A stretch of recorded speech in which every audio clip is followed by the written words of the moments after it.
What a song. What a tune. Yes, that is a gorgeous song. It's classic. Talk to people and they have this revisionist history about her. Mm-hmm. And you're like, nah, dog, that shit was banging when it came out. And what's funny to me is like people get stuck on this. Oh, she said she wrote the whole thing and she didn't. She said she produced the whole thing and she did. But she sang the whole thing. Right. That's her voice. So also, she still did the damn thing. All them people talked all that shit. They ain't made another Lauryn Hill yet. I'm just saying. Facts. If it's that easy, make another one. All right, let's get started. Here we go.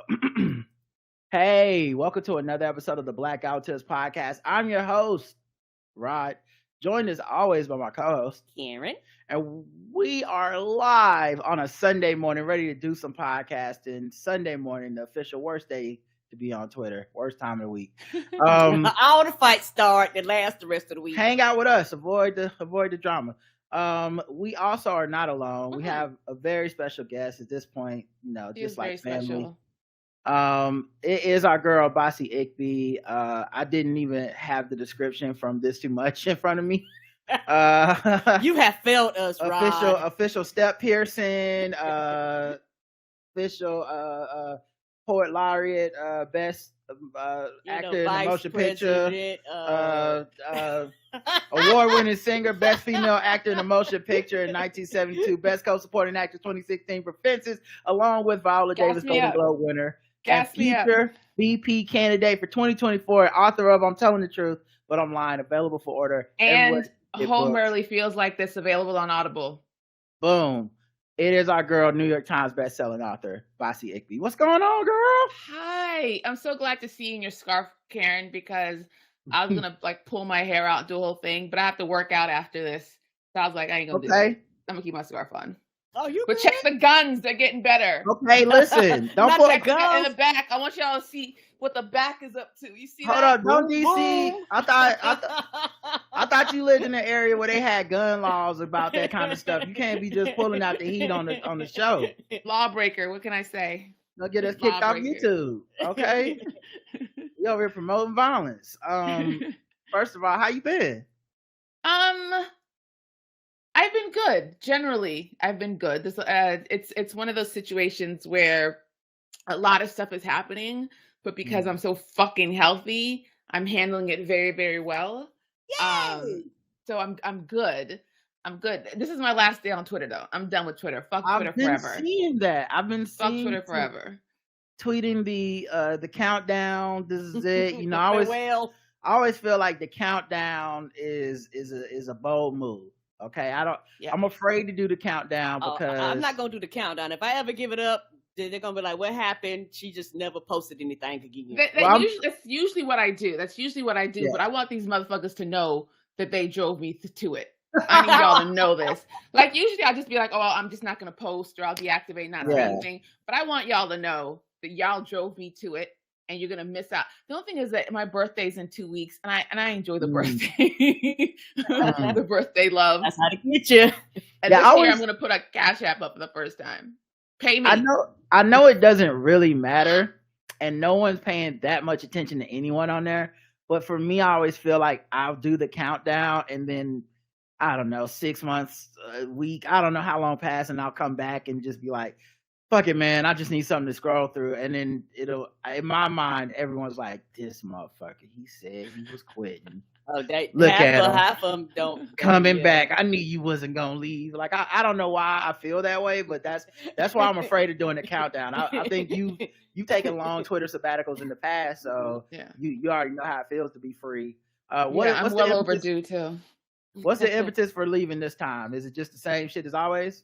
No, this time it was back-to-back things where people purposely either ignored the fact that I wasn't serious or took something that I was being serious about and put their own kind of, I don't even say trauma, but just bullshit on it to make it not what it was.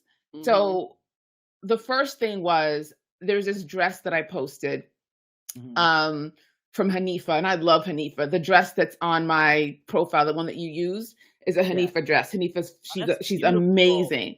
And there was Yes. this dress that she posted, or the just dress that they sent to my email. And I was like, oh my God, this is a fucking amazing dress. But it's like, it's not my style. And I was like, but I want it. And I was like, where would a non-IG model or celebrity joke wear this to? I'm asking for a friend who shouldn't buy this at her big age. Mm. Right. Right. Talk about yourself. Right. Talking about myself. Why? Listen, 600, as the last time I looked, 694 quote tweets, all calling me a hater, a bitter bitch. My friend should leave me and not be my friend anymore. This is why women can't succeed or some shit. No, but you're talking someone about yourself. Talking about myself. 694 quote tweets as the last time that I looked, because I had muted it once I saw that I muted it early once I saw people weren't getting the joke. And then somebody else, a friend of mine, was like, I cannot believe the amount of people who are acting as though Bossy is talking about somebody else and not herself. And so I went to look, and I was like, 694 of you fucking idiots acting as though I'm not talking about myself. And then what's even funnier is that literally the tweet right underneath it, connected, was like, she's not, da da da da da da.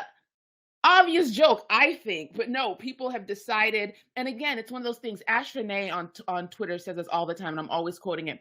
People look at the response and be like, I know where this is going, and decide to like respond to the response as opposed to like looking for themselves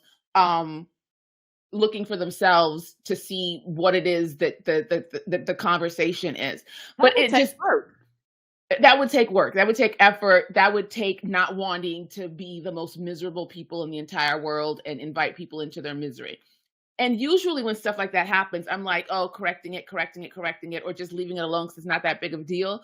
But the amount of vitriol, the amount of like nasty like comments that like went into like my character and took it just completely somewhere that I couldn't even fathom it going. I was like, fuck y'all. That was the first thing. Fuck y'all.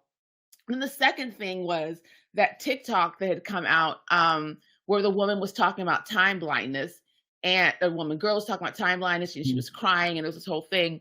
And it was two things. People were like saying time blindness is not a thing, you're just being late. And people were like, time blindness is a thing and it should be accommodated.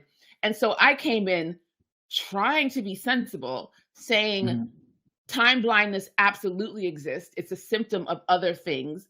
In my case, it's a symptom of ADHD and like some bipolar elements. And then what goes along with that for me are audio hallucinations, which is where I just hear a song over and over and over again in my head to the point where it's like a DJ who just likes the one song. I go to bed, the song's playing. I wake up, the song is playing. Like it's just a whole thing. And what helped me was Adderall. Getting on Adderall helped get rid of the noise, but it also helped with the time blindness. So that's how I was connecting the two. But I was like, beyond that, this is what I do to help. I have I'm not gonna say its name, but I have that machine remind me of different things.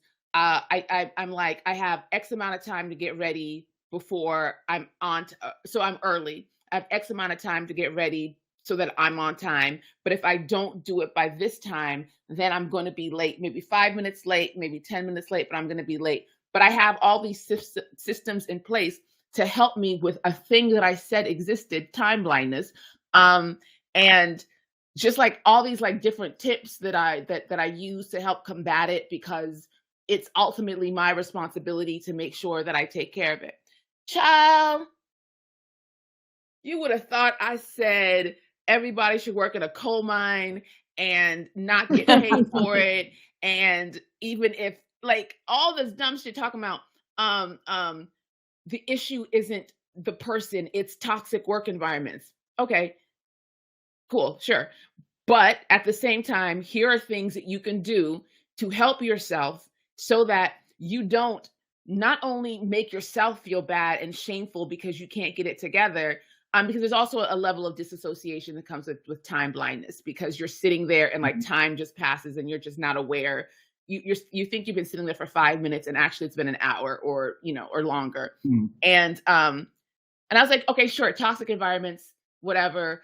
Jobs shouldn't expect you to be on time, I guess. But because they do, here are certain things that you can do to make it easier on yourself to help you just get through the days. And there were some people who were like, oh, this is what I do, or thanks for the helpful tips.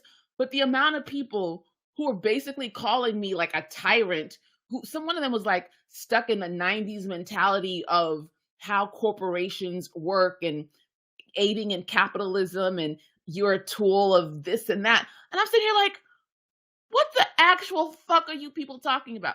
So those two things back to back, I was like, fuck y'all, and fuck y'all. Oh, what got me about the time blindness thing was that people were like, it must be such a privilege to be able to manage your mental health, and your mental illness must not be that bad if it's easy for you to manage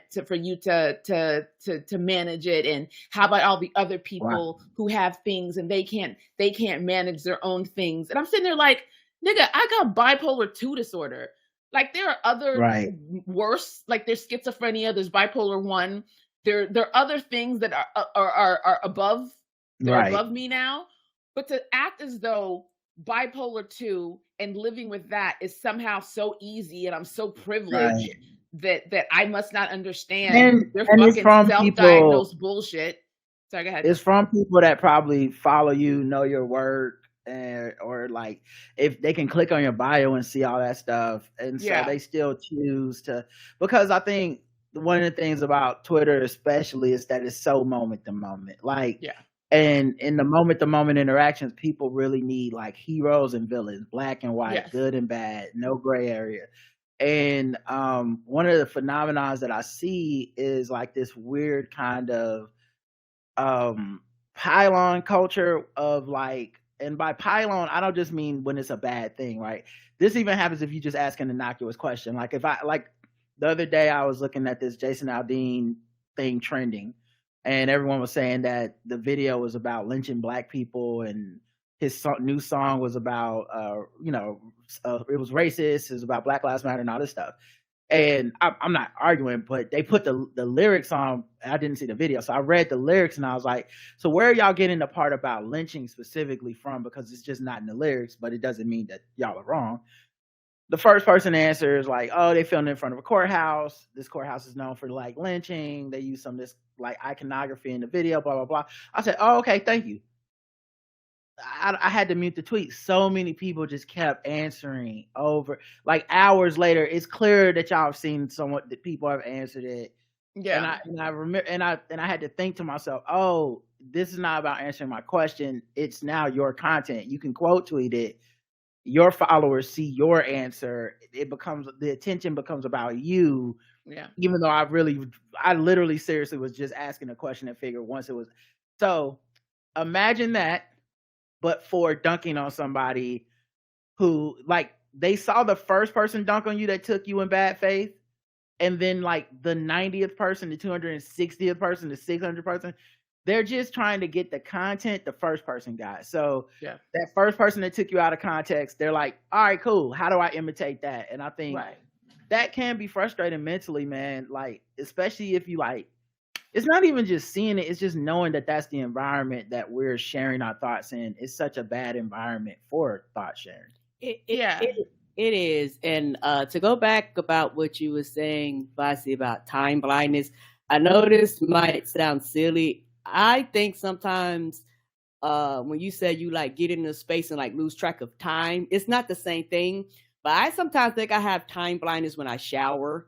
And I'm not trying to be funny. Like when I shower, I feel like I'm in a time warp because I'll start showering and I don't think I'm in there that long, and literally 30 minutes have passed by. I know that might sound silly. Literally 30 minutes have passed by, and it's one of those things where I try if we're in a rush, I try to be conscious of that and be like, okay, don't really be in here for that long, but I can get in the shower and be happy and content.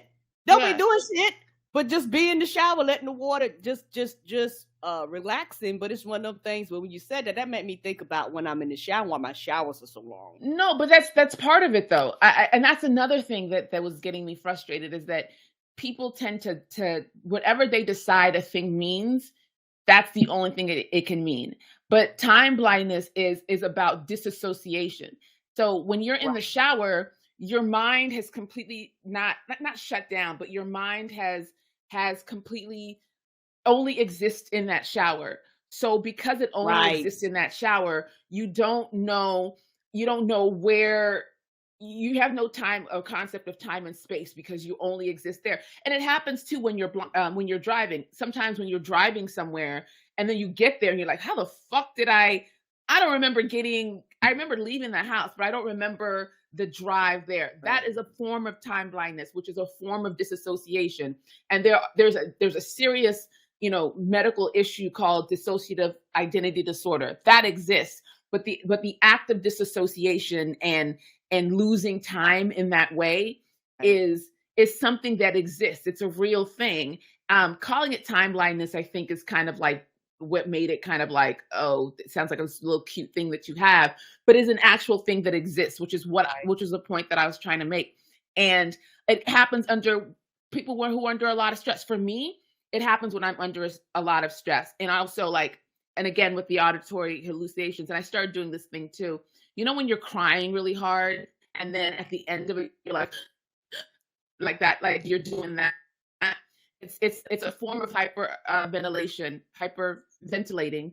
And I cried really hard literally 2 weeks ago. And since then, at least a couple of times a day, I'm just minding my business and I go, because my mind is like, my meds work too well, but there's a part of my brain that's still upset about the thing that I was crying about. And because my meds work so well to tamp everything down, that still pops up. That's like a symptom of stress, which is a symptom which is part of what's symptomatic of what's time blindness, which is symptomatic of auditory. Like all of these things are connected in a way, and people want to separate them in order to I have it too, me too, and because I have it, there's nothing that can be done about it because I have it too, and I haven't done anything about it, which is not how life works. No, I think also there's a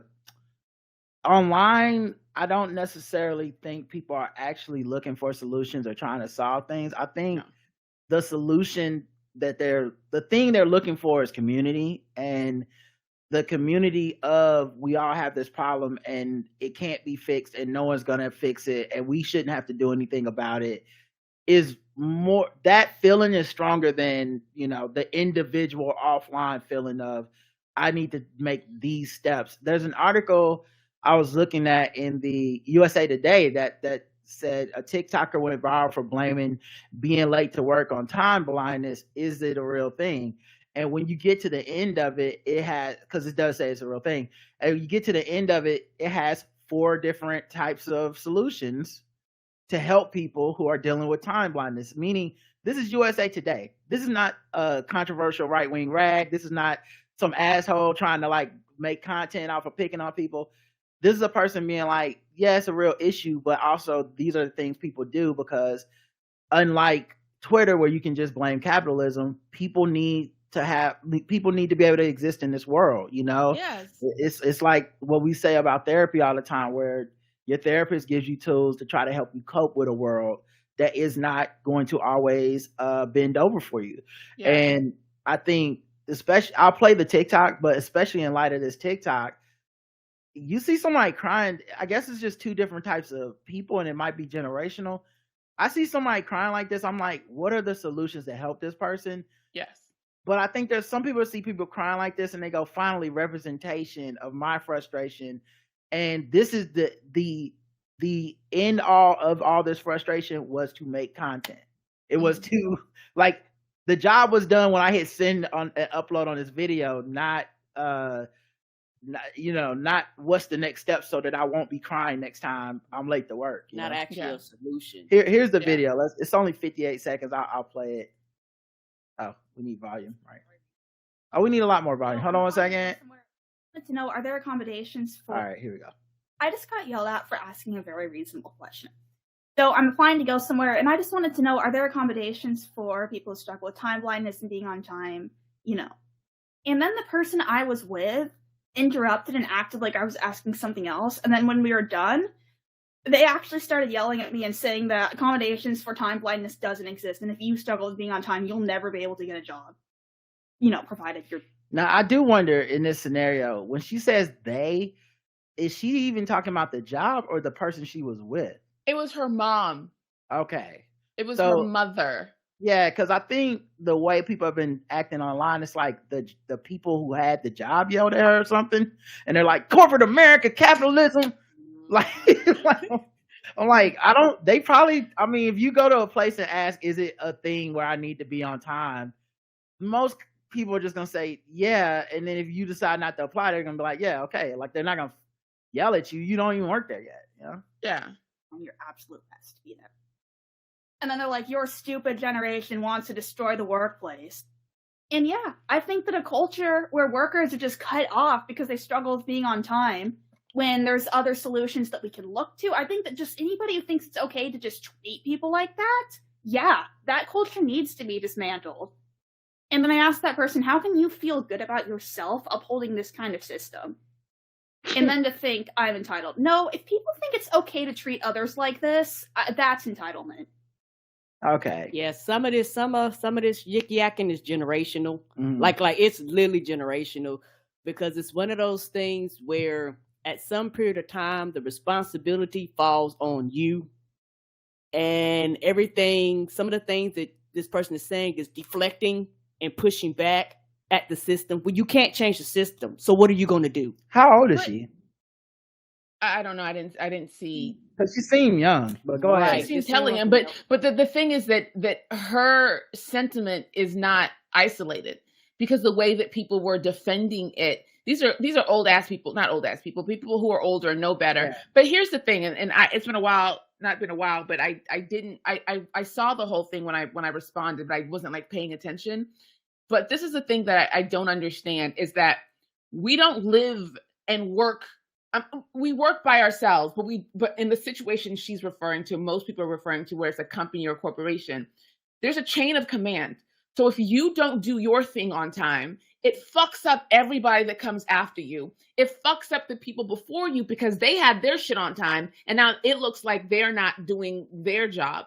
So it's not just about accommodating you for not being on time or whatever. It's like somebody else has to pick up your shift if that's the kind of job that you have.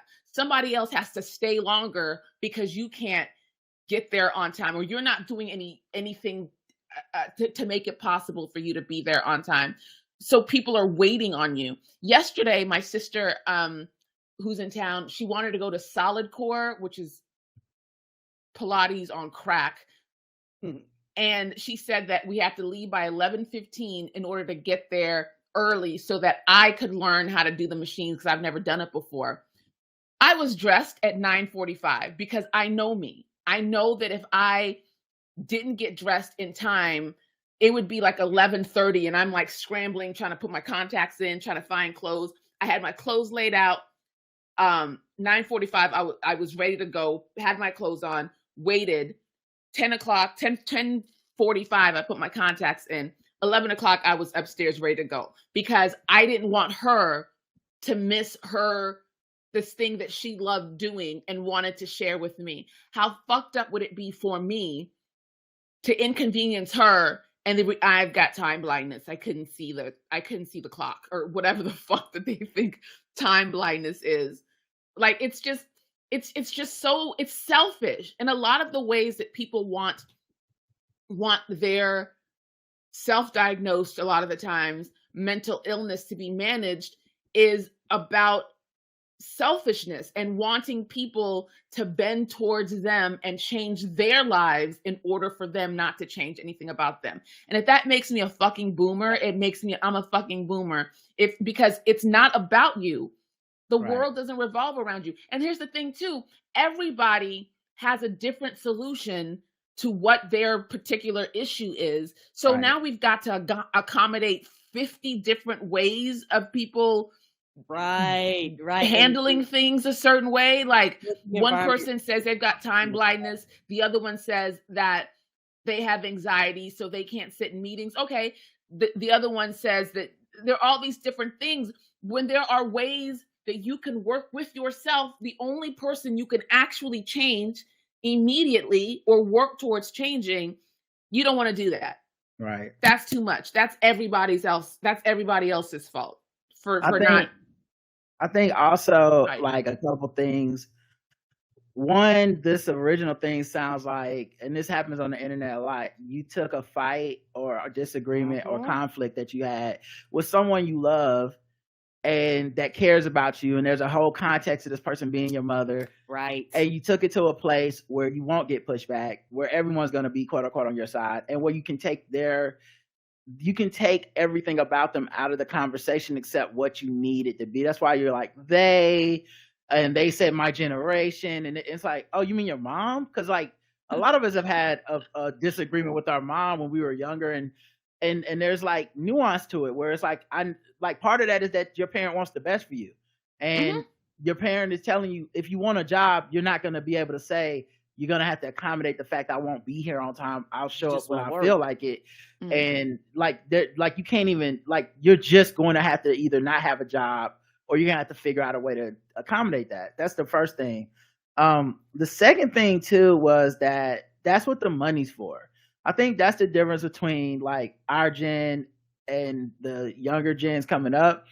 There's still like a level with Gen X, the latchkey kids, all this shit where we're like, you're not required to feel good or they have a fulfillment of what the job needs you to be able to do. They're not owed anything more than what I promised to do at the job. Right. And the job isn't owing me anything more than the money that they told me it would get. And you like, stop paying, I stop showing up. And to treat me fairly. I don't believe we're a family. I don't believe that all this new woke shit about diversity and inclusion. I don't believe about trying to make me feel a certain way. This is not what a job is for me. I feel good when I'm with my friends. I feel good when I'm with my family. Those are the people for feelings. Those are the people for friendship. This shit at 9 to 5, 40 hours a week or whatever, that shit is for give me my money, right? And then the last thing I'll say too is it's really a shame because like in this case, her inability to adjust or unwillingness to adjust is being pitched as like, listen, because I'm the victim here, right? I'm the way that a lot of these kids see stuff now is through the dynamics of power of if you're the one who is the victim or the one who is the one who is being told to change, you're the person that has the most power in the discussion and the content, right? Not necessarily. So you're using the fact you quote unquote don't have power anywhere to be like, and that's why I should have the only platform to speak on this problem here. No one should be able to say anything back. And if you say something back, guess what? They just double down on like how I'm too weak to even have this conversation. You're bullying me. And that's how I think Bossy's words becomes privilege and you're holding up capitalism. It becomes that because they won't face you fairly. They won't fight you just on the ideas. It has to be all the context of your life, bipolar disorder, your own timeline is out the window. That you're now one of them. You're the bad guy. Yeah. And I think that's the most frustrating part because all these social medias were pitched as places to have conversations and ideas, and it really hasn't become that. And I mean, I obviously know it's not that on the right conservative side, but there's a version of that on our side that is about shutting down conversation, shutting down conflict, nuance, compromise, and I think I can see how that would make you tired of being on social in general. Do you have like a plan or platform to go to, or are you just like, I'm trying to get all this up out of here? I don't think that I think that kind of sentiment and mentality is going to show up on any platform, and I'm not. I mean, like I've been on Twitter for what 14, 15 years. I'm not interested in showing up on Thread or Sky Blue or Blue Sky or Spill or whatever these other things are, because they're all going to show up there. And I think that the issue is more that over the years, I say social media, but I mean Twitter, because Facebook's not doing it. It has cultivated this culture that is built on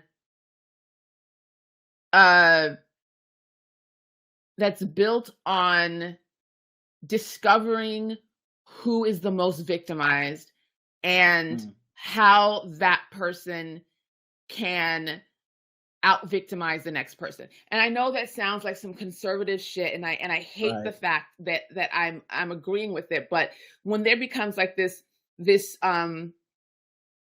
oppression hierarchy where it's like these people can't talk because these people are more oppressed than these people, and the only people who have the right to actually say something are these people over here. And so in order for me as a Black woman who's supposed to be on that hierarchy, the only way for me to get shut down is for me to be called privileged, and it's for me to say. And keep in mind, you're a person that has it.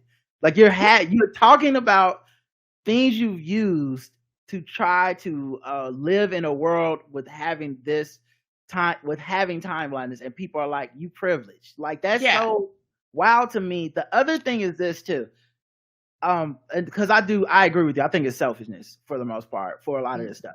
And the reason I call it selfishness, when has any of these people ever allowed for somebody else's time blindness in the things that inconvenience them? Like you've never seen them go on Twitter mad about DoorDash being late, but being like, but you know what? Maybe they suffer from time blindness. No, they're at DoorDash. Where the fuck is my order? You know, because time matters then. Anytime they're talking to customer service or some, if there's an interaction with a human being, there's never a consideration of what that person could be going through. It's what I'm going through, and why didn't you know how to accommodate whatever it is I'm going through? I should never have to accommodate anyone else.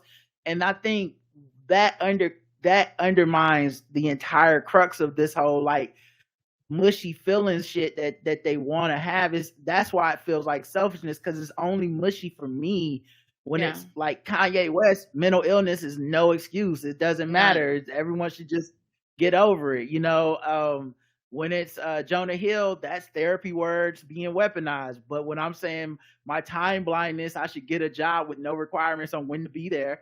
That's not me weaponizing my therapy words. I find the hypocrisy to be the most off-putting part. Yeah, and also, go ahead. Well, just real quickly, the only time that they can see, and the they is, they can see and they can be, and it's not even empathetic, because it's not empathy. I think I'm frozen. Right. Can y'all hear me? I see you. Okay, I'm back. I'm like. The only time that they allow themselves to have what their version of empathy is for somebody else is if they can see themselves in it. If they can attach themselves to whatever wagon that is, that's the only time. So it's not like this person, a doctor can't have time blindness because people are dying and they're not being taken seriously, and it's because the doctor doesn't care enough to be on time in the first place. Right. But let that doctor, not even doctors, but just like it all comes back to them. And going back on the boundaries things, the level of, I don't have to, don't engage with me on Twitter. That's my boundary. My boundary is that you don't get to come on my Twitter and disagree with me. How's that different than Jonah Hill's misusing therapy words? Because y'all misuse therapy words all up and down the timeline. All the time. When somebody who's actually who actually goes to a therapist and not just says that they do, tells you that actually this is what you need to do. Oh, going back to me. Back to me. So the thing that bothered me is when people assumed that, so you're saying just because you do it, everybody else is capable of doing it. No, I'm saying this is what helps me do it. I don't Right. care what you do. I'm saying that if you care about this, if this is something that's important for you to learn to live with, these are the tools that I used to. I didn't say just because I could, how dare you not be able to, you dumb bums, like you But fucking it's idiot. important. The thing is, it's important for them to not be able to do it. Yeah, Because in right. this case, once again, it's a community of people who are like, their form of community is, woe is us. There's nothing that can be done. It's the world's fault. And we should just, everyone should come accommodate us, or else in this case. And those people will forever be stuck there. Like, if as people leave, they're gonna get the treatment you got, which is, who the fuck you think you are? You better than me? Because you figured something out. And I think that's what a lot of that reaction is to. But Karen, you were gonna say something. Yeah, sorry. Oh, no problem. When you guys were talking about people being like selfish with their time blindness, what I've learned too is that periodically I'll do some things by myself because I know I don't want to inconvenience anybody. I know, like, if I don't do it often, but I love to like shop, like go and just buy really cheap shit and just shop.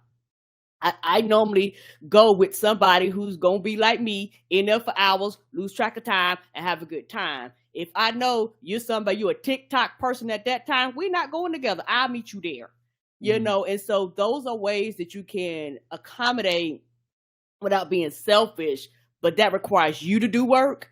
And a lot of times people aren't self-aware or don't care enough about things. And I know, it just made me thinking, I know people that have time blindness in some ways. They're always late to things, and I'll meet you there. Like we're not even gonna go. I don't want to stress you out. I don't want you stressing me out. You know what I'm saying? So we'll just meet each other there. Yeah, I think, the time blindness thing is just a small part of the conversation, because it really could have been anything. I think this is just so ubiquitous, the attitude of like, I have this.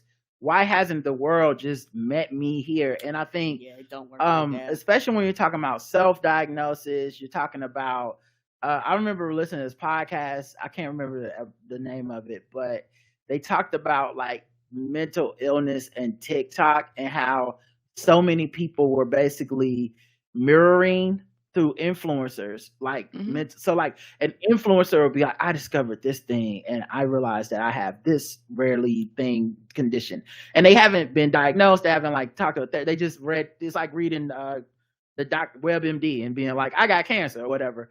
Yeah. But because of how influencing works, that's content. Some other person stitches to that. Some other person uses that to spark their own thing.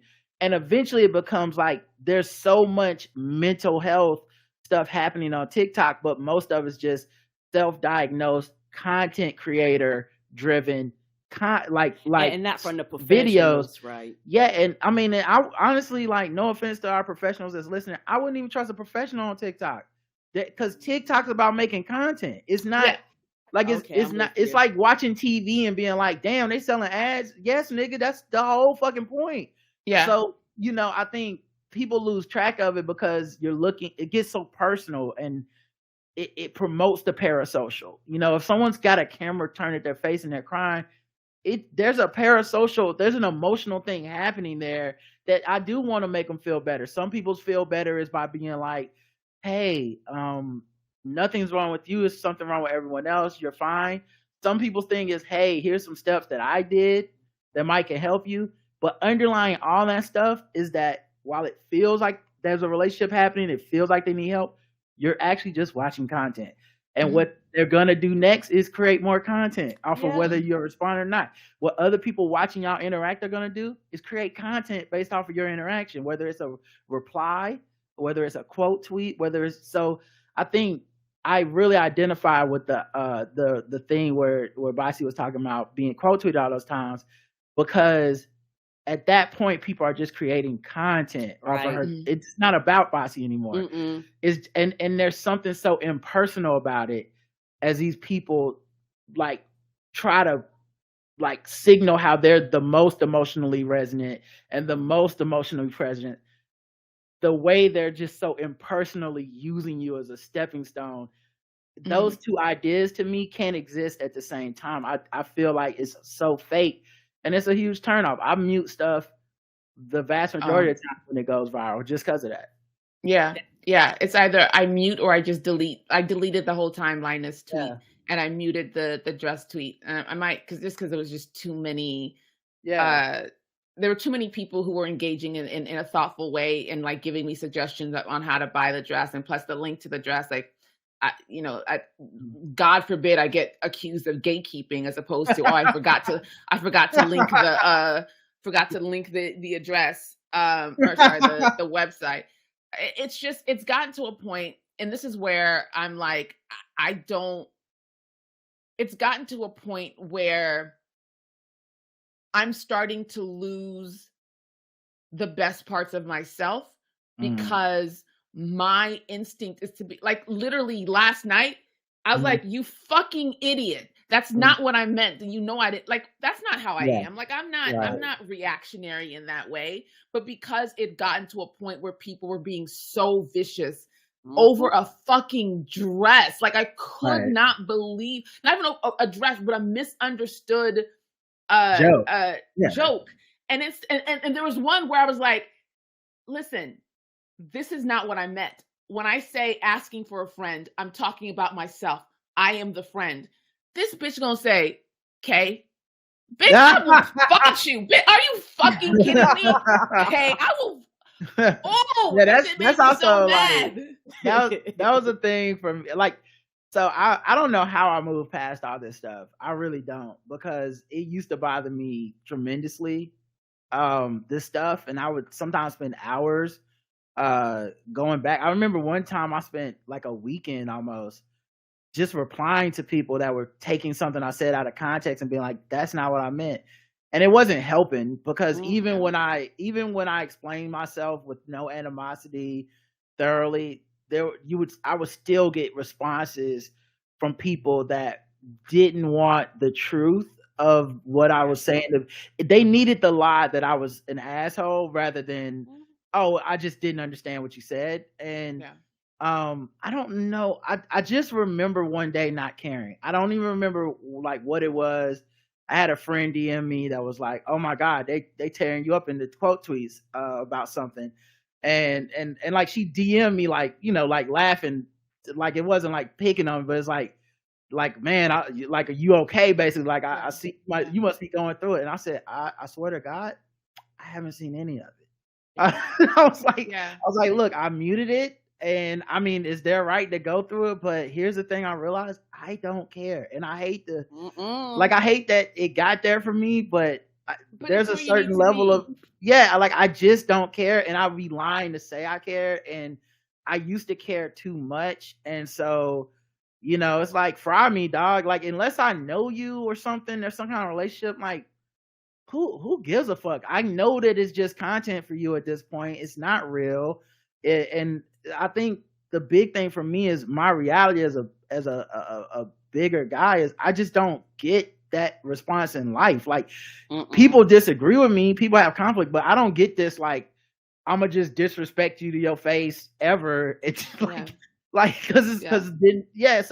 think you don't have to be a big person for that to happen. In general, that doesn't happen in people's lives. Like, people don't talk to me like that. Like, I've never been spoken to like that in my life, because I don't give that kind of energy online, and I don't give that kind of energy in real life. But those people who wouldn't say it in real life give that energy online. And to me, you're not a good person. I don't care what you think you are or who you think you are offline. Who you are online is who you are. Because I mean, there was a time like back in the day when it all first started where, we could say, oh, people are just here for jokes and they think this is like the wild, wild west, and they'll say whatever. But after almost 2 decades of this is who you are. This is not a character. This is who you are. But 2 things I wanted to say is that the reason why I'm like, oh, it's time for me to take another break, because I usually take yearly breaks for like 10 months at a time and I'm gone, is because I used to not care. I used to mute and then message Rod and just laugh about it or be like, these fucking idiots, and just leave it alone. But the fact that this shit, like, I was affected like all day. I was leaving voice notes. I was like, Rob, and another thing, these motherfuckers, like the fact that I cared so much about it this time tells me, okay, I'm glad you're aware. I'm glad you're aware that it's so ironic because you're literally doing the thing that you can do, which is you can control your actions. You're not on Twitter being like, now why haven't y'all changed all the rules? Where's Elon Musk? Elon, fix this. Like, it's just like, oh, or I can just leave. And I think the fundamental difference to a lot of us is like, I see the power and the empowerment and the autonomy in leaving. Yes. I see like adjusting my actions is where I find power. I don't find the power in like the workplace will become the place of it'll be like my second home. It's like, that's not even something I want. It's not something I fathom. But I do find power in finding out like, oh, I'm not a hopeless case. Okay. So there was a thing I could do to make like, and it's weird to that. I guess people see the world differently, but I think what other people find power is in the community, the camaraderie of there's 600 of us sparsely spread across the world on Twitter saying it should be okay for us to be late to work every day. And it's like, oh, you think that's empowerment. I think it's empowerment to be like, I used to be late to work. I made some adjustments. Now I'm at work on time every time. I don't have to worry about this anymore. That's dope, you know. That's me. I'm proud of myself for being able to work around this shit that I thought was like the most shameful thing in the world. Like the day the doctor was like, "Oh, you're not really lazy and unmotivated. It's actually this." I was like, "Oh, word." Right. I'm not like there are things that I can do to actually get things done, and it makes me understand the struggle I randomly went through in college when I was just coasting through high school. Like all this shit started to make sense, and I felt better about it, and I felt more inclined to do things that I hadn't given myself permission to do before because I thought I'm not good at X because I don't do whatever. And now I know tricks and tactics to get through it. And this idea that, and I'm seeing it a lot because a lot of the same people, I used to think that these people don't go to therapy, and I think they're going to the therapists who are on Twitter or on social media, because what happens is affirmation with absolutely no treatment. It's just like, you're right, you do have this thing. Yeah, I do wonder about that's the end of it. Because like there's also, I don't know. I still think they be lying. I'll just say that. That's true. I just don't think there's no clinically trained therapists. Not none, but there can't be a lot of them that are like some of the shit I see co-signed, quote unquote, by these imaginary therapists. I'm like, bro, that's malpractice. Like, like if a motherfucker, it's like, my parents, they told me it's okay to slap my mom in the face sometimes. I'm like, there's no therapist that should be allowed to say that. No, it's okay to go. It's okay to go no contact with the parents you live with, and never speak to them again. And no plan. Just and they should pay for everything. They should still pay for everything and keep you on their insurance. But usually it's like abuse. It's like or it's just abuse, and you're like, come on, man, what is happening? like that doesn't even make sense. And the other side of that too is I think like a week ago, this woman posted, like, I thought it was funny, this tweet about her husband, because I think she just had a baby, and her husband was like, I'll take the toddler, just give me the shopping list. And she was like, he kept calling me every 10 minutes. And the point was, she had written on the list, because it was her list. She'd written it for herself. It was like cheese, trash bags, whatever. And he kept calling like, what kind of cheese? What kind of trash bag? Like kitchen trash bags or whatever. And her thing was like, my list was so vague that he had absolutely no idea what he's supposed to get. These motherfuckers were like, divorce him. He's incompetent. What was it? Weaponized incompetence. He's gonna beat you one day. Like just off the wall shit. And she was like, that is not what's happening. My husband is nothing like whatever. I don't know who y'all are talking about, but that's not what my husband is. It's The whole abuse. point- Okay. And it's here's why abuse. it's abuse. Okay. Because he left the house and you put your stuff on social media, and it's always going to be abuse by the end. It's just like WebMD is going to always be, it's going to always be death by the end. It's gonna be death. It's like, oh, what's this bump on my arm? Death, nigga. That's what it is. You gonna die keep elbow flipping cancer. pages. tomorrow. And I Good think, luck. like, Rest in peace. yes, it's like where beautiful, cute things go to die, because it is like a diseased, it is a depressed hive mind. Like, it will eventually find its way to the worst thing. It, like, I remember the lady who's like, I like to sit and drink coffee with my husband.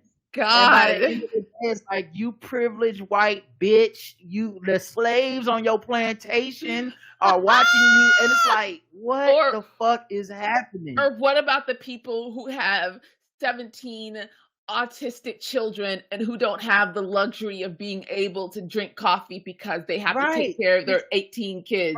Because I just had a kid in the middle of this tweet. Like, the fuck? It's just looking at a table of white people and being mad. You know, like, it's like, what is happening? Where do they make you? And it's just, that is the place where that shit goes to die. Like, you can't have cute, you can't have beautiful. No, and it's also one of those things where, like Roger say, it is designed to, it will eat at you if you allow it to. And like Basi say, if you are not aware that this is a slow disease, it's kind of eating at your soul sometimes, you'll fuck around and they done took every part of you and you won't even be yourself Here's anymore. Here's the thing though. I think we're far enough into the cycle that it's on you. Like, it's that fucked up. It's literally the time blindness thing now. You gotta be anticipating these motherfuckers being a piece of shit, because goddamn, they find a way. This woman was just like, here's a cute husband video, ha ha ha. And on some other platform, people are probably loving it. Once it gets out of her purview, it goes viral in the wrong circle. It's, this man is beating you and you don't even know it. It's divorce him before he gets back, sis. It's that kind of shit. He's trying to find the cheese brick that he can throw at your head when he because they're Amazon Prime him the papers right now. Because these aren't your real friends. Correct. It's the thing that there's things like we talk about on a podcast because it's just a better space. Like, everyone that's a guest, everyone in the chat room, everyone listening for the most part has a level of trust with us that they at least have good intentions and assume we do as well. And that's like a huge part of this. Why I like the podcast. Honestly, is why I invited Basi today. I was like, come here with some good faith. These bad faith niggas, they're not cool. Yeah, I appreciate it. And I like having those conversations because of stuff like this, where this one, like, it bothered me a little bit, and it's hard to express it on social media, so I won't. But here, it bothered me seeing Keke Palmer party on her ex, or not even ex. They're supposed to still be together. It bothered me to see her party, not because of any level of like allegiance to this nigga, or I think he a good person. It's none of that. It has nothing to do with size. A relationship don't really have nothing to do with size when you think about, trying to keep your family together or whatever the fuck they got to go through. To me, it signaled, oh, you care more about the people on Twitter watching your life than your life. Yeah. Or at least that, or I shouldn't say you do, but it gives the appearance that like you needed to win for social media and for the people that were rooting for you. And I will always feel a little weird about that, because at the end of the day, those people don't really care about you.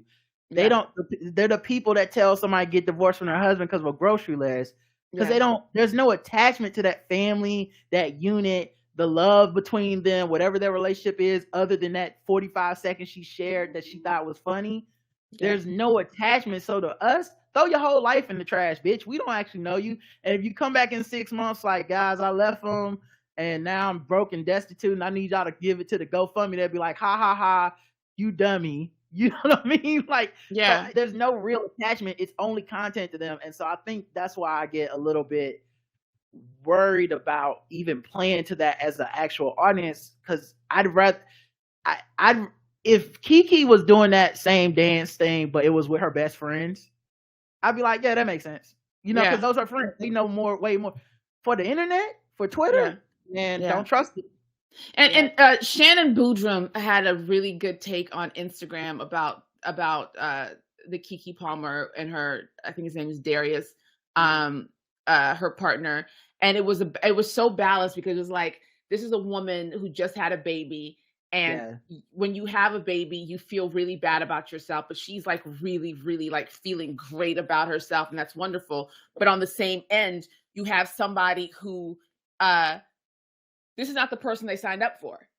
You know what I mean? And that's valid too, because it now becomes like, okay, I'm supposed to be supportive of you and I want to be supportive of you, but I don't understand what this is and I don't understand what's going on. And he handled it wrong. Here's another thing, just all over the place. Insecurity is not a fatal character flaw that should be punishable by death. No, insecurity is a natural response to things that you don't understand and can't process. So to act as though somebody being insecure is enough reason to like never speak to them again, or it doesn't make any sense, because it's a human emotion. It's what people feel about stuff that they can't process or they just don't understand. And having, even with the Jonah Hill thing, he sounded insecure. Yeah, he sounded insecure. Yeah, I was listening to a podcast where they said, they were making some of the points I didn't agree with, but the points that they made that I did agree with was, once we start calling everything like abuse, we're just as much abusing the therapy terms as he was. Trauma. Yeah. And the other part of it was, what happened to just assholes? There was a time in life where somebody could be an asshole, but it didn't rise to any criminality or like clinical terms. It was like, that person just seems like an asshole. Yeah. The way they handled that wasn't the best or something like that. But instead, our rush, and I think, swear on the conflict is not abuse, man. Sarah Showman, like, the escalation of harm is such a big part of the internet and social media. So like, you can't just be like, I thought this person was a jerk. Cause I think there's, and it's not even that you can't be like that. If I were to post something today and be like, I went to this place and this person did this and I thought they were a jerk, the internet would take over and by the end be like, no, what that really was white supremacy or that was abuse or that was trauma. It like, they wouldn't even let me have, he's kind of a jerk. Like, it's got to be escalated in order for us to even have the conversation. And I think that's definitely a dangerous part of this. It is. And also I think for me, when you talk about like being self-aware and taking control over your actions,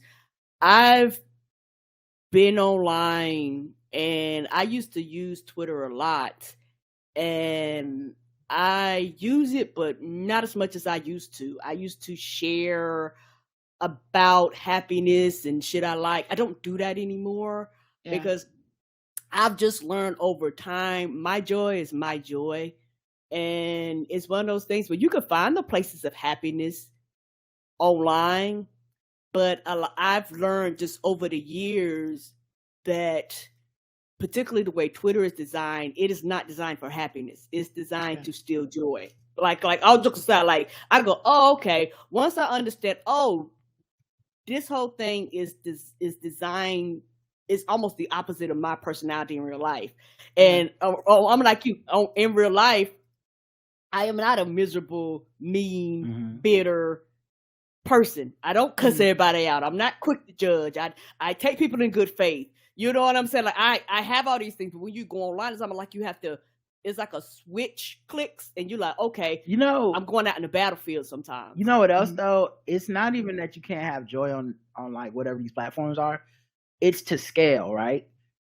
Once it gets so big, it's like it all goes back to negative. But like I've noticed that like within a insulated type of environment, like when it's just like the people seeing the things you say, it's not that bad. Like I think that's why people enjoy it, and I think it's also why there's a huge disconnect between, like, in this conversation we're having right now, if you're on social media and you've never gone viral, you don't have much of a following, you never had someone like do an ad hominem like dunk on you. Have people harass you. Yes, Yeah. you like. There's a lot of people listening that can't relate. They don't be on social media like that, and they haven't had these experiences, so they're probably like, oh, they're probably just over embellishing it, or it's not that important. But I think that like there's joy to be had there. It's just not the scale. You can't.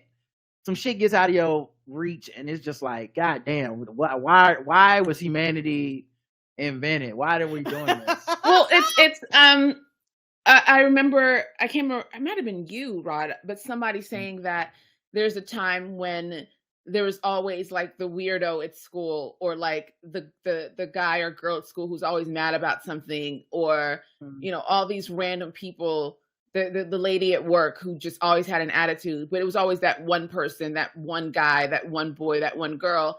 And then all of those people are on Twitter now. All the weird people from individual schools and jobs are all on Twitter together, and Yes. they all get to like congregate in like their own like miserable places, and right, or not in their own miserable spaces that they've created, and then it becomes very loud. But again, here's what's wild. Here's what's wild, Bossy. We can see that when it's not us, right? So what I mean by that is like when we talk about incels, we're like, that's the weird nigga at the school, that there's one of them in every school, but you get on social media and there's 15,000 of them, and they all want to release the Snyder Cut, or what, they hate Barbie or whatever, and we all kind of go, yeah, that's because they're the weird loser guy.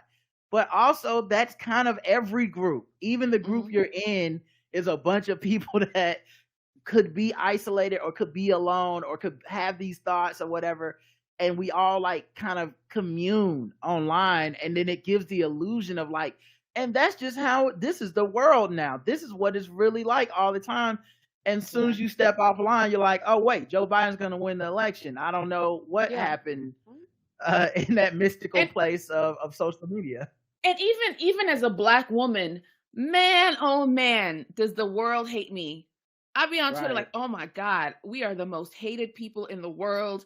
I cannot believe how much people hate us. And I'm not saying it's a bowl of cherries. I'm not saying it's the best thing in the world, but the disconnect between living in the world and going outside and having Black men, compliment me, or have Black men do like some, like help me with my shopping cart or whatever, because they haven't been told that they hate Black women yet. It hasn't filtered into the hood yet. Right. they don't know that yet. But it's like, why would I want to be hated?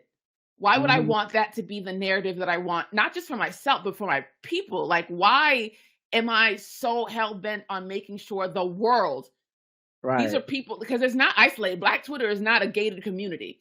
To let the world know that Black men, cis-het Black men ain't shit. Because they hate Black women, and they're always going to do da-da-da-da because 3 or 4 of them online said some shit. Yeah, I don't like that. Yeah, I think that's the nature of the place, is black and white, and it's rising the conflict. There's just there's no middle ground. There's no compromise. There's no nuance. People that are it didn't used to be like this. Eventually, over time, that's what it turned into. The people that are the opposite of that don't count. It's like, because it's for content. I think if you look at it as like world building, like you would like crafting a narrative or something, when you watch like Lord of the Rings or something, like those people come up with worlds and there's rules in the worlds, right? Elves do this shit, dwarves do that shit, and for the most part they always do it. And if one doesn't do it, that's the ones the story's about, because it's they're a special snowflake. I think that's what people do online with narratives too, where it's like, it's always this way for everyone all the time, except me, whatever. And I think that's why we end up in those places. Talking about some other news stuff, that's current events. All right. Carly Russell, who is the woman that people thought was kidnapped. She said she got out of her car because she saw a loose toddler just roaming the side of the road, and she was like on the phone. And then at the scene, they found like her wig and some stuff, and police did, and rightfully so. Everybody online was like, we need to find her. When Black women go missing, people don't seem to care, and blah, blah, blah. And so in this case, the police did care. Everyone cared. And she came home as the search was going very viral, and her family was putting out pictures of her with no wig on and shit, and trying to find her. And they're like, this is what she really looked like. Yeah. And so she did come home in a fit. Not everyone, but like the whole thing was a fight the whole time, because people thought the story was sketchy. Some people thought this is about, not believing Black women, making it more of a macro issue. And so she comes home, and there's people that are like, I was praying for her, but this is also sketchy that she just came home. And her boyfriend comes out, and her mom comes out, and they're like, she was fighting for her life. She was kidnapped the last 48 hours. That's probably what she told them. Which I'm assuming she told them that, and they was like, then we riding with that. Right. Like, it's my loved one. What I'm gonna say? I doubt it. Like, yeah. So, come to find out, a couple days later, the police did a press conference, and essentially, for lack of going through every single stroke, it's a hoax. At best, it's a huge misleading lie. She said there's like, her search history is like the movie Taken, and how to like steal from the register at her job, the maximum age of an Amber Alert. Right? Could you pay for an Amber Alert? Oh no, you don't pay for those. Yeah, the government does that. And the police have not, at least so far, decided not to charge her with anything, which I think, because I had a friend that was like, well, I don't really trust the police anyway, but she also hadn't really looked into any details. And I was like, well, as your friend who did look into the details, the police really did seem to low-key would have preferred that she was just kidnapped. Like they were doing that press conference like, fuck, man, look, we not being racist, but it don't look like what she said it was. And we're not even trying, like, this is the end of it for us. We're not trying to like get her. There are certain search terms they chose not to tell us. Probably for a reason. Which means to me, like, there's more incriminating shit that they're like, she's gonna get so fucking roasted. We just keeping these to us.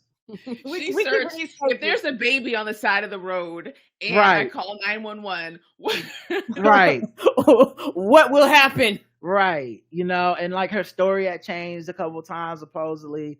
Then there's a bunch of rumors and stuff that people have that I haven't really seen confirmed. Like there was something like some people got fired for trying to go through her medical records. And I'm like, do we even know that happened, or do we know someone said that they know that happened? Right. And it turned out it's like some hearsay shit. So who knows if that's real? People saying, she was taken into an 18-wheeler. I don't know if that's real. People saying she was fucking an underage kid out of state. I don't know that that's real. It's because some of this stuff is like memes and TikTok jokes, comedians saying she was fucking somebody for 48 hours and cheating on her man. I don't know. I just know that she's back home now. And like I said, it doesn't look like it really happened. I saw today she got fired from her spa job, which makes sense. I mean, if you Google stealing from the register, they're not going to let you do it. They're not going to wait around. Yeah. Like I don't know if she stole from the register or not, but I know they're not fitting to be like, well, don't worry about that. Somebody doing an audit right now. Yeah. She's like, it was time blindness. Y'all discriminating. Nope. That's not how this works. But yeah, so that's the latest on that story. And like I said, I think the thing that weirded me out, and I'm normally the first person to like flip the switch on dark humor, but it felt weird to me that the people were praying for her and then immediately mad at her and clowning her so fast. It just happened so fast. It made me feel like none of it's real. Not the like, was the concern not real, or is the joking not real? Whatever's happening, it feels so artificial. But the other side of that, and I think was equally as strange, are the people who are still tooth and nail fighting and saying that she was innocent, or coming up with all of these like alternatives that made her not to make the things that were said that she wasn't that it wasn't true, or there was one that I sent you where it was like, it doesn't matter if she was lying, she was counting on the fact that Black women are never found or whatever, some shit. It's like the people who did the quick turnaround to make the jokes and the people who refused to believe that it really happened, same side or different sides of the same coin. Just unreasonable. Yes, I agree. I think the extremes from especially the I knew it people right away, all of it feels weird to me. It's like, couldn't you have kept all that to yourself? It just feels weird. No, why? It goes back to what you said. It's all about content. And so boosting it was content. And once they realized that she was, quote, not really missing, because that's the thing. As long as she was missing, it was content. When she was found, you know what ended? Content. So now they had to manufacture it. Yes. Yeah. So it's like, okay, now I have to get angry because now I was defending you because now my anger is now content. Yeah. And I can't admit that whatever, so I got to push through. I think also a lot of people spent time fighting. Yep. Because they just fight about it. Really fighting. They were like really, so just admit that you hate Black women and go. Yeah. It was so crazy. Like, and we've done it so many times before. I was like, y'all doing it again? Y'all. Yeah. And it's like, y'all, at this point, y'all don't feel like Lucy and Charlie Brown with the football, like, you couldn't see a future where 72 hours from now, you're like, fuck, she was lying. And I just told everybody they hate Black women if they thought it was weird that if you thought she was lying. Well, she was lying, and I look foolish. Yeah. Anyway, here's a meme of her photoshopped into Taken, even though I was just praying for her. Or calling her Carly Smollett and all this stuff. But the thing is, too, is that, like, I didn't think it was true from the very beginning. Me personally. Yeah. I didn't think it was true. So you know what I did? Not tweet about it. I did not put my speculation on the timeline about why. As soon as they said that she left her wig, I was like, they took her but not her wig. What? I was the whole time I was hoping it wasn't true, because I'm gonna be real, dog. If that shit would have been true, it was over for these loose It was over for y'all niggas out here, dog. So baby was about to get football punted. I don't give a fuck. From me, baby. Like, a loose baby to me is such a like universal, like, bruh, we just do what we do to take care of the babies. Like, drop everything. If I'm driving down the highway, I see a loose baby, fuck it, I gotta pull over. But if they fucking trapping us with loose babies, that baby get hoodoo. Yeah. Good luck to the baby. Good luck, babies. Yeah. Good luck, baby. Like, and that's another thing that made me question, because if that was real, immediately the police would have been like, be on the lookout. If you see a baby, then do not stop. Call 911. If you need to pull over, lock your door, whatever. It would have been a public safety announcement. And the fact that they didn't do that, I was like, also, like, I saw, I've listened to this podcast this week, 2 parts. It's Behind the Bastards, one of my favorite podcasts. I listened to that. But Behind the Bastards had 2 episodes on kidnapping and why the rise of these kidnapping hoaxes and kidnapping things have happened in the last couple of years. So good. Like, they go back to like TikTok and shit. They go all the way back to chain letters. Like the original, like, give me some money, some stuff is happening. And they break down the psychology and anxiety and like how the hoaxes become like quote unquote real. Like and I think that was another thing that bothered me. If this would have been a white woman, the people I saw that were like, you must believe, all of them to a T would have said, we're gonna wait and see. Yeah. Because when it was a white woman, we'll be skeptical, like, sure, the Mexicans tried to take your kid at Hobby Lobby. We'll see about that with Michelle. But when it was a Black woman, it was like, believe her at all costs. It's like, well, some of it doesn't add up. No matter what. It doesn't matter. It don't matter. And to go back to one of the things you were talking about, Roger, not only is it about everything is about content, everything is about, it's an addiction. And once you understand it's addiction, you understand why people do what they do, why they say what they say, why to you it's stupid, but to them it's a cycle. It's like telling somebody who you see smoking, get off that nicotine. Right. It's not easy for them to put it down and walk away. That's a great point. Because it's designed, like cigarettes, to be addictive. Like I think people get addicted to the dogma of like, even our liberal causes, even our marginalized support for each other. Because like one of the things I saw immediately from people that believed her or were at least promoting that they believed her, after she's busted, it turns out to be a lie. The next thing was like, well, what was she really running from? Okay, see, the family must be abusing her. And I'm like, went from how are we putting the parents through all this to have to prove their trauma to like they're the ones that are causing the trauma. We have no evidence of this. And I was like, zilch. I was like, in all this, you didn't learn to take a breath. And at no step did you go, you know what I would behoove myself to do? Start taking a breath between coming up with new theories, because I don't know what the fuck I'm talking about. I've been wrong the whole time. You know what they did? They opened up their nose, snorted another line, and was like, woo, let's go. What else can I make up? And they that's what you get. You get shit that ain't based in nobody's facts or reality. Have y'all heard about the sassy trucker? No. Who's a sassy trucker? Okay. No. Texas woman Tiara Allen, social media sassy trucker, is trapped in Dubai after an arrest for shouting. Oh shit. And she is a black woman. She's a Houston woman. She's trapped in the United Arab Emirates after being briefly detained for shouting in public during an argument with a Dubai car rental company, a London-based organization trying to help her get out of the country, told CBS this story. Social media influencer Tiara Young Allen, 29, known to fans online as the Sassy Trucker, was arrested in May following a confrontation with a male employee of a car rental company in Dubai who was trying to intimidate her into paying thousands of dollars that she didn't owe.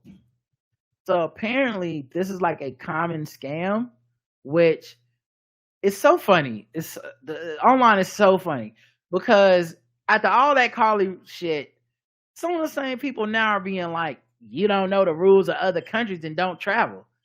I'm going to be real with y'all. I don't know the you can't shout in the UAE if you're a woman thing. I didn't know that. That is new to me.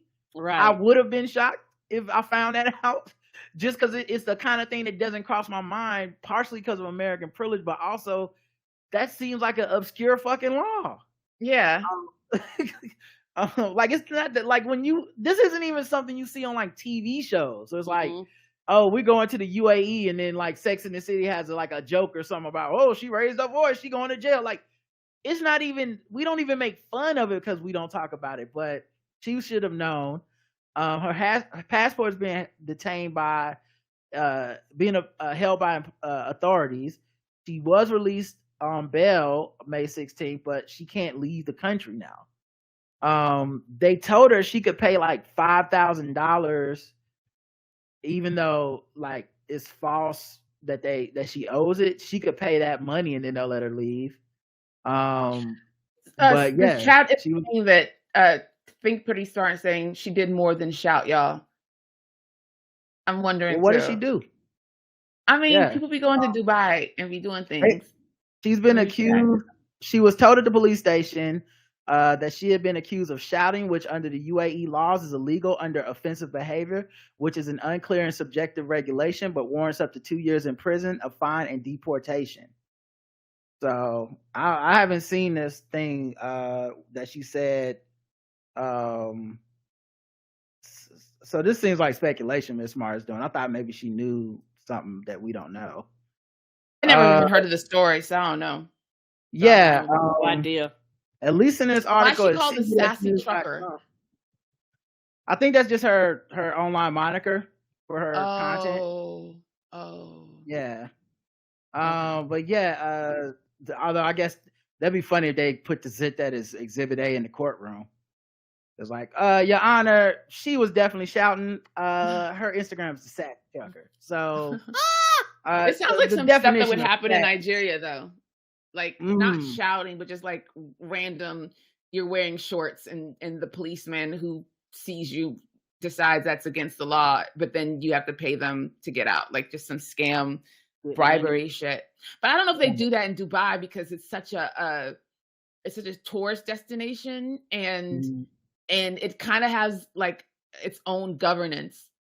like around like the countries around that you can't drink alcohol, but you can drink alcohol in Dubai, but like in like private settings. You know what I mean? Like they have like ways to skirt around different laws. So I mean, I'm not saying it happened or it didn't happen. I don't know. But but yeah, that's weird. It's also like, I mean, I looked in the article to see if there was a car accident. I don't see them mention it in this article.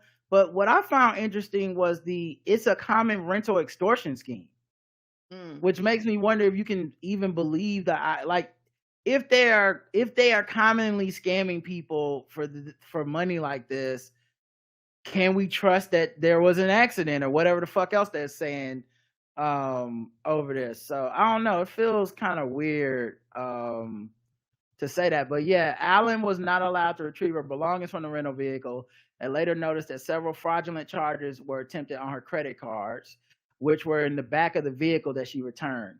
The man who worked at the vehicle rental agency initially accused her, left the country for Pakistan after filing his police report. Reports in Arabic media say the rental agency had offered to drop its case if she paid approximately $5,700. Sterling said that was evidence of a common scam used by rental agencies in the Arab Emirate. Tiara is the latest American tourist to get caught up in what is a common rental car extortion scheme. Rental car agencies are notorious for opening criminal cases against visitors with the promise to drop the case if they are paid off. The prevalence of blackmail is damaging to the UAE's tourism and investment sectors, and the Dubai government needs to crack down on this abusive process. Oh, so people are like, don't rent cars. They probably tell people, don't rent no cars while you go there. In another recent case, 3 Americans actually paid over $20,000 to a rental car agency that they did not owe, just so they could get out of the country, the activist and lawyer said. Woo! So I don't know, maybe that person's lying, but if that's the case, I don't know that I'd take their word for it. And also, I think if you fucking like don't know the rule and someone tried to do this shit, I can see like not just any person yelling at someone like this, especially if you from America, where it's not against the law to be like, y'all motherfuckers trying to scam me, da da da da, and then the next thing you know, they're like, you're under arrest for yelling. It's like, what? You should be under arrest for stealing my credit card. Nah, nigga, you going to jail. You gotta be real calm about us stealing your shit. And plus, it's like an Americans don't. I was gonna say don't cotton to things like that. How old am I? But they, Americans are gonna America. So she was yelling. I mean, I would have yelled. I wouldn't. Yeah, I would have tried. Right. The part to me is the part where people are acting like how you didn't know that was the law. Like over everything else, I'm like, yeah, that's the one part I don't like. Maybe there's some stuff that's missing from this article. I don't know. But nigga, the government is even saying that yelling was the problem. And I'm like, yeah, they would have got me. I didn't know. Who the fuck knows that? Yeah. Who knows that, dog? I've heard shit like you can't make out in public. You can't hold hands. That make more sense to me than a woman raising her voice is 2 years in jail, possibly. Boy, it's different over there. They don't put that shit on the motherfucking tourist videos they show during the World Cup. That's not in the brochure. Yeah, y'all are goddamn live. We should know. Yeah, I see them come to Dubai commercials. You don't say that on them. Right. All right. Let's move on to another thing. All right. Let's go to some fucking with black people. All right. We gotta talk about, as black people, we be getting fucked with. And we like to play a little game here. That's all about getting fucked with. What's my getting fucked with black people music?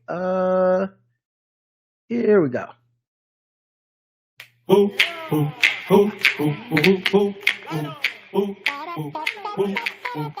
we're just fucking with them people because they black. We're just fucking with them people because they black. We're just fucking with them black people. We're just fucking with them blacks. We're just fucking with black people. Hey, hey, You are. Where'd you get that music from? A fan submitted. My man Felt 5. We had a thing where like we have enough people listening. We have some talented fans submit your music for our segments, and he submitted some, and a bunch of people submitted some. Man, it's dope. They got a little list. Jason Aldean sticks to his guns on a controversial Try That in a Small Town music video.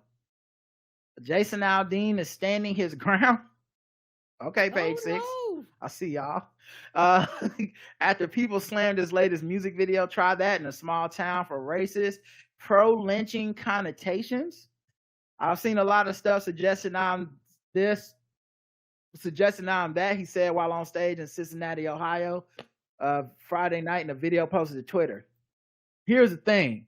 I feel like everybody's entitled to their opinion, so you can think something all you want to. It doesn't mean it's true.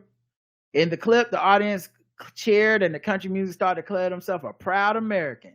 I love our country. I want to see it restored to what it once was before all this bullshit started happening to us. By bullshit, he means, protests and all that stuff. The crowd then erupted in a USA chant. Aldean went on to speak about his feelings toward the backlash over his music video. The music video released last week features the Dirt Road Anthem crooner singing in front of the Maury County Courthouse in Columbia, Tennessee, with an American flag draped over the front of the building. There's videos of protesters going up against police and burning American flags. They were projected onto the building as Aldean, 46, belted out the controversial lyrics, cuss out a cop, spit in his face, stomp on the flag, and light it up. Yeah, you think you're tough? Well, try that in a small town. See how far you make it down the road, he sang. While Aldean is the voice of the song, the lyrics were originally written by Kelly Lovelace, Kurt Allison, and Neil Thrasher and Tully Kennedy. Fans and critics quickly took to social media to point out a historical reference to the Grammy nominees' location choice. The courthouse that he sang in front of was a location where an 18-year-old African-American named Henry Choate was lynched in the 1920s. Aldean initially spoke out against the backlash on Tuesday after CMT pulled his music video from their broadcast channel. In the past 24 hours, I've been accused of releasing a pro-lynching song, a song that has been out since May, and was subject to the comparison that I direct quote, was not too pleased with the nationwide BLM protests. He posted on his Twitter account. Those references are not only meritless, but dangerous. He also defended the lyrics, saying there's not a single lyric in that song that references race or points to it. That, I won't lie, that is true. I read the lyrics because I saw the lyrics trending on Twitter and not the video. And so I was like, why are y'all calling this a lynching video? Lynching, why? I didn't know there was a video. So I said, why is this about lynching? Because I'm reading the lyrics and there's nothing that alludes to it. Right. And that's when people said, oh, you got to watch the video. The video's in front of the courthouse. This is where somebody's lynched in 1920, blah, blah, blah. And I was like, okay, sure. I'm not going to say y'all stretching it, but sure. I really just wanted to know the answer because it wasn't in the lyrics. But also, how many small towns could you film something in the South where like somebody ain't been lynched? Like I feel like there's not a lot of locations. You can go to the strip mall, probably some lynching happening, But on Thursdays, the View host used that platform to call his questionable lyrics and video out. He talks about life in a small town is different, and he chose those images, said Whoopi Goldberg. He's got folks from the Black Lives Matter movement, and he's talking about people taking care of each other. And I find it so interesting that it never occurred to Jason or the writers that that's what these folks were doing. They were taking care of people in their town because they didn't like what they saw. Yeah, and I saw the video, and what I think is interesting is it's very craftily, they pick almost 100% people that are not black. Mm-hmm. There's only one 2-second clip of a black person doing anything in that video. Mm-hmm. And I think that's a purposeful choice because the vibe it gives you is one that's like, we not with these protests that's anti-police, mm-hmm. but we not gonna say it's the black protest. Here's some white people spitting in the cop's face. Don't that make you mad? It's like there's a lot of plausible deniability in it. Mm-hmm. So you are aware of what you're doing. Yeah, but they've been him and his wife. Oh, you haven't heard the song? It sounds just like any country song. Mm-hmm. That's what's so wild about it. So yeah, it's not even a bop. And it's trending. It's now going to probably be the #1 song of the week or whatever. It is. It's like that Morgan. Even if it wasn't about lynching, the fact that people think it's about lynching makes them want to like it. You know, those people, just like Morgan Whalen. Is it Morgan Whalen? Yeah, that's him. Where he said nigga in 1924 or whatever, and they're like, we love him now, number one, and it's just like, those people are so fucking weird. They're such weirdos. Yeah, and apparently in September 2022, the Tonight Looks Good on You artist was dropped by his publicity firm of 17 years after his wife made transphobic comments on Instagram. At the time, she thanked her parents for not changing her gender during her tomboy phase. As a child in the clip posted, that's not how that works. Instagram. That's not how any of that works.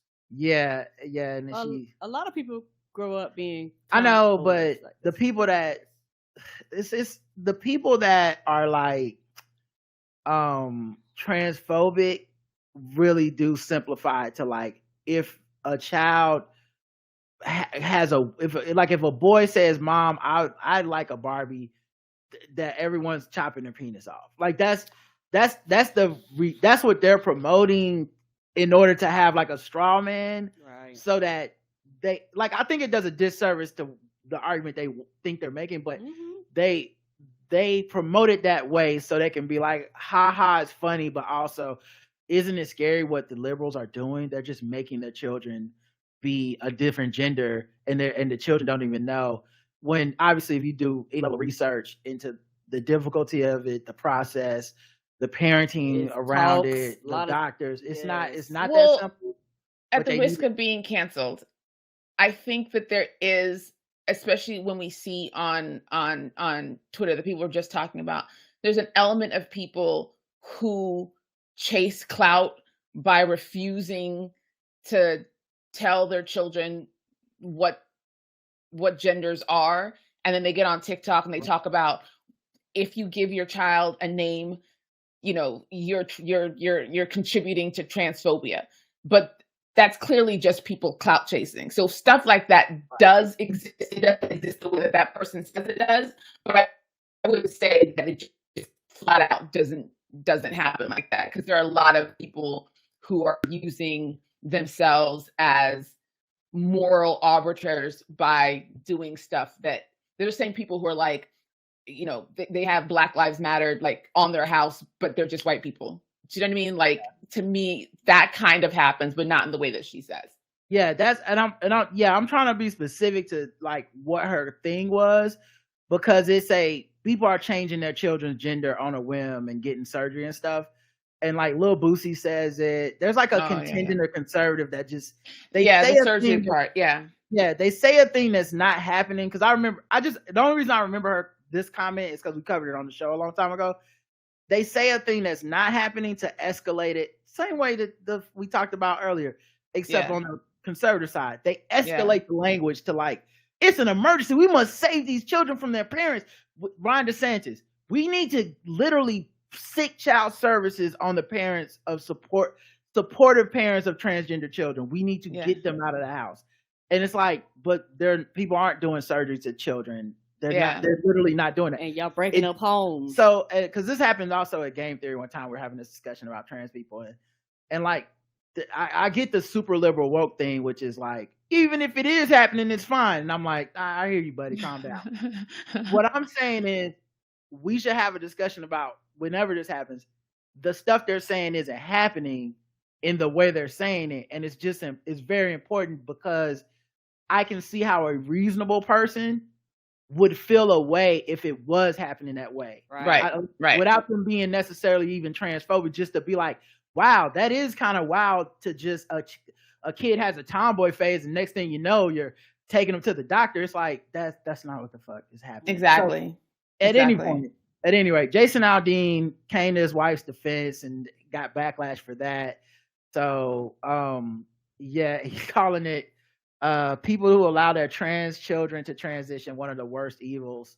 So I guess he has like a history, and there's a reason people assume that he's probably pretty conservative, because that's a pretty conservative point of view. Never makes sense. Yeah.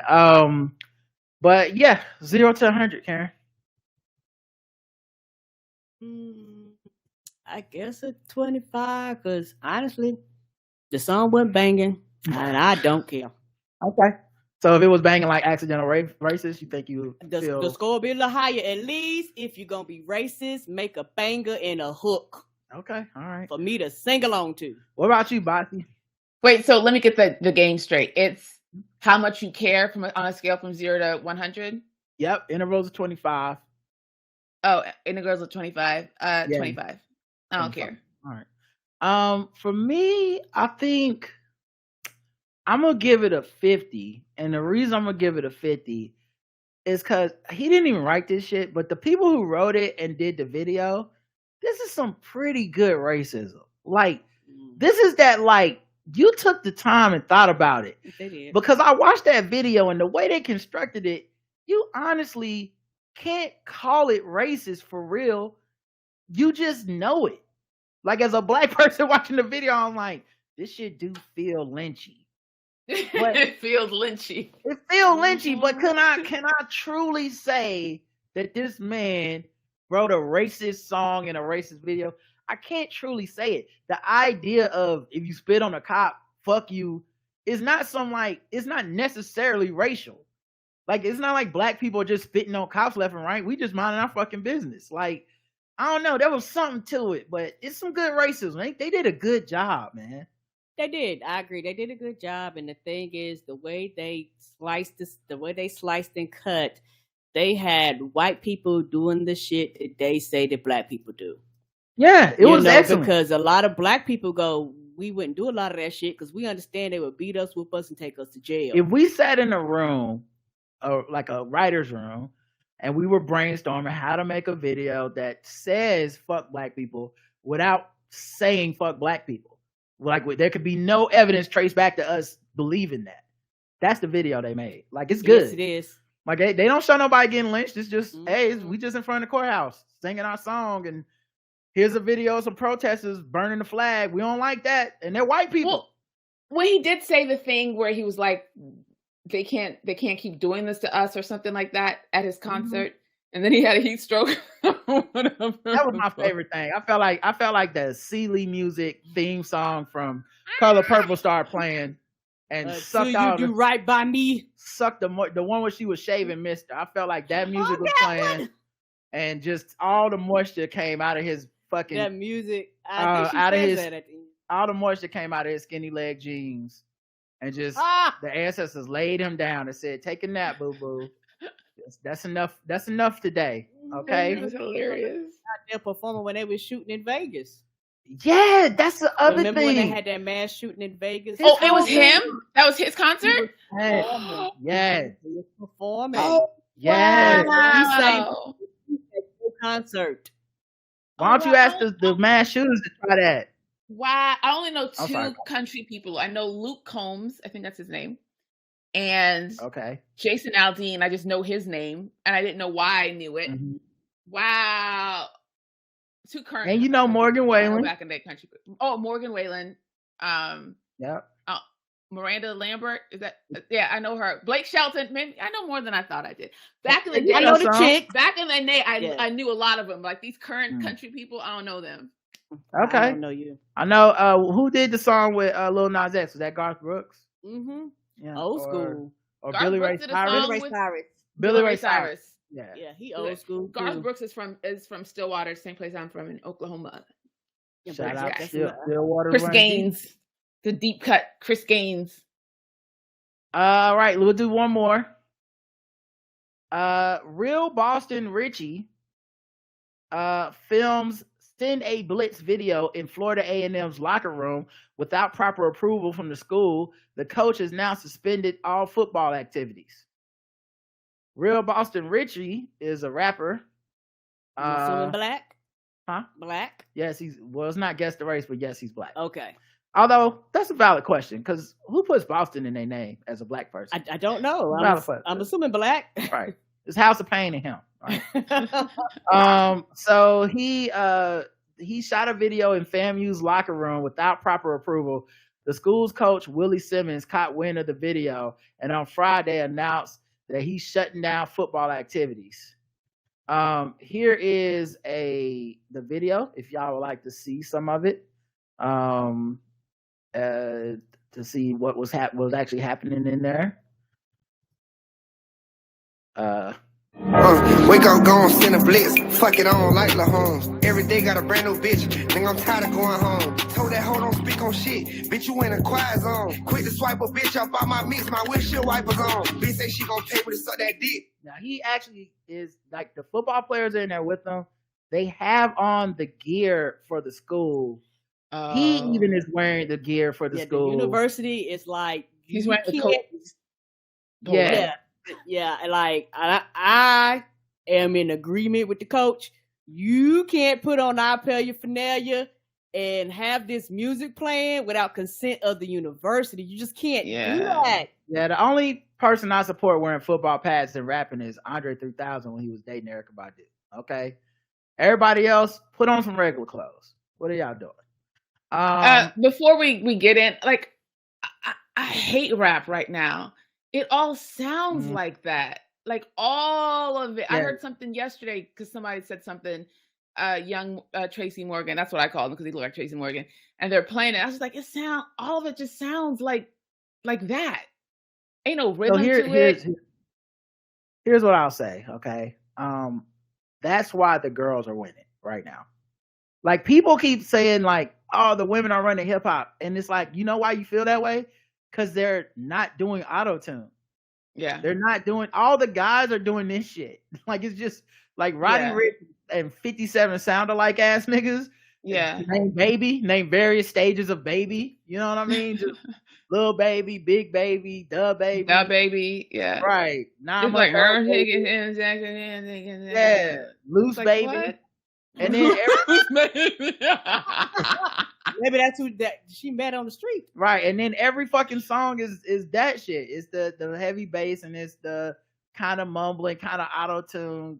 Kind of a little offbeat because it sounds like they're not rapping on beat. A little offbeat, but it's just it's the beat is already like, chaotic. Right. I listen to a lot of rap, and this is why like Drake's still the number one dude rapper right now, is because Drake don't do this. And as much as they accuse Drake of riding trends and perpetrating and all that, and I'm not saying they're wrong, the one thing he never did is step down to mumbling. And this book and auto tune, he just be like, "Nah, I'm gonna keep pronouncing all my words." Yeah. So even if he has like the essence of it, he's still vocal and he's enunciating. Even if the music is doing chaos in the back, I don't like it. Yeah, I don't like this. I don't, and I as much as I love rap and I fuck with the new rappers, I don't like this shit. It's never gonna. It just feel lazy. It just feel like you didn't want to make a song. You know what I mean?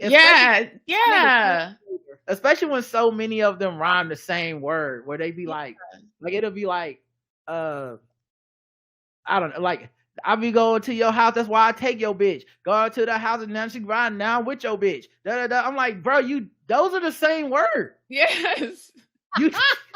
You that's nothing clever about what you just did, dude. Oh God. Anyway. Well, the coach put out a statement. Earlier today, it was brought to my attention that a rap video was shot by a prominent rapper in the football locker room of Gallimore Powell Fieldhouse without proper authorization.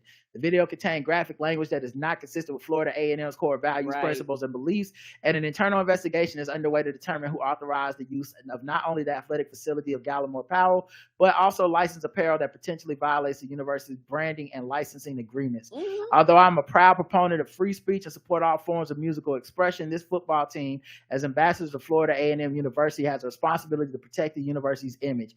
As a result of this unfortunate situation, as head football coach, I'm effectively suspending all football-related activities until further notice. It is a privilege to wear the orange and green, and as a football program, our young men have failed to live up to the standards set before us. They will all learn from this mishap. Damn, they're going to be running. And we will continue to work hard every day to become the best version of ourselves and continue to make Rattler Nation proud. Willie R. Simmons, head football coach, Florida A&M. Now, what I think is interesting is some of the responses to this were, see, respectability, politics, and that shit. Like, so they can't rap. I mean, it's just some kids, and hey, man, this is Florida. This is a HBCU in Florida.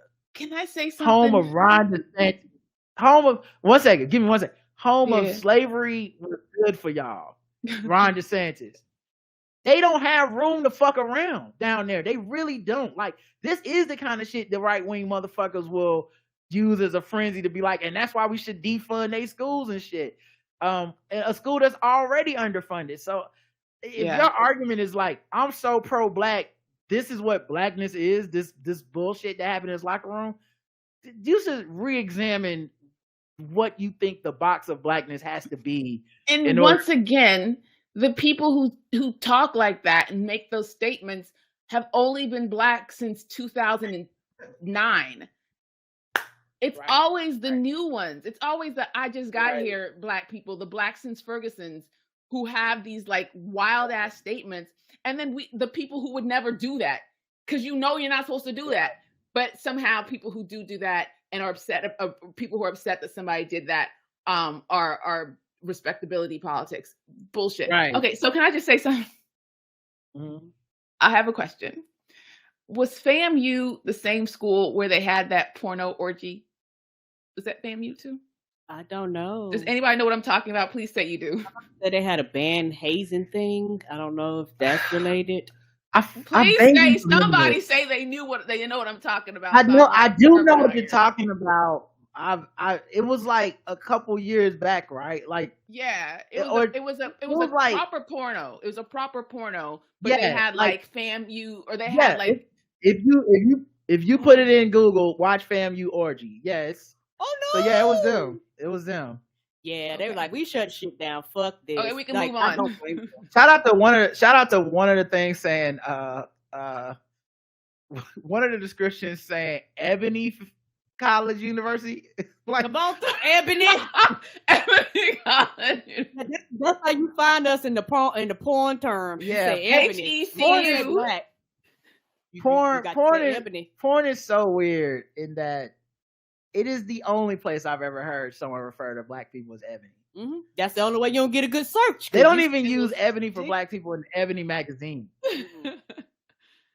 Yeah. Anyway, if you put black, ain't no telling what you're gonna get. So you better say Ebony. 0 to 100, Karen. To me, this gets a 0 because I feel no. I take this back. Mm-hmm. It gets 2 scores. The university gets a 0 because that makes sense. Nobody would allow you to wear their paraphernalia for any university without their consent. Because when you put shit like this, people gonna say, hey, did your university say okay to this? And you gotta be like, fuck no. And then consequences have got to happen. And then it is a 100 for the students because y'all are old enough. Y'all in college now. Some of y'all are of the age where you've lived through the internet. You should have known this was going to get back to somebody at some period of time. I guarantee y'all use on-campus equipment. Yeah, I'm pretty sure y'all broke some laws, some rules. It definitely feels like young people shit. Yes, but somebody thought they could get away with this shit. This shit blew up, right? Because somebody was gonna put it online. Well, it was gonna blow up. It's a rapper who's popular online already, right? So it was gonna. This feels like short-sighted kid shit, and like, oh, we'll get in trouble, but it won't be that bad. They probably didn't see the coach acting like this. So you gave it a 0 and 100. All right, what about you, Bossy? Hold on. I just need to verify something. Carrie Williams in the chat says the black lady that did the naked pics in front of the statue, that was FAMU too? Yeah, that's FAMU as well. But you weren't wrong about that. Yeah, but you weren't wrong about the orgy. I think he was trying to say, nah, it's not the orgy, it's this woman. It's both. But it's both of those. So something's going on with FAMU.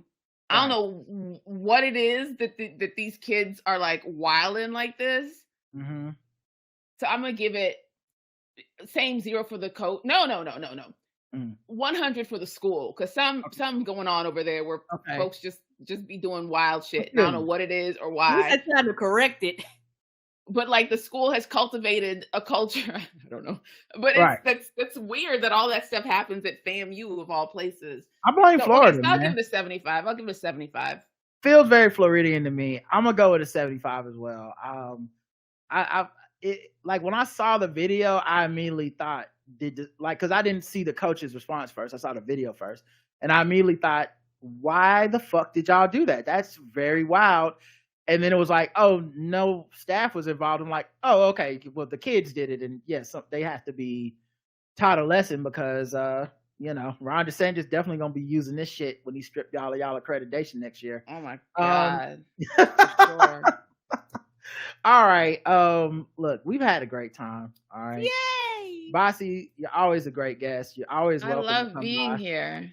Anytime. You are such a great guest. We was talking on the feedback show yesterday, and we was talking about people having like friends that kind of like the opposite sex, and kind of like talk about the Kiki Palmer type of thing.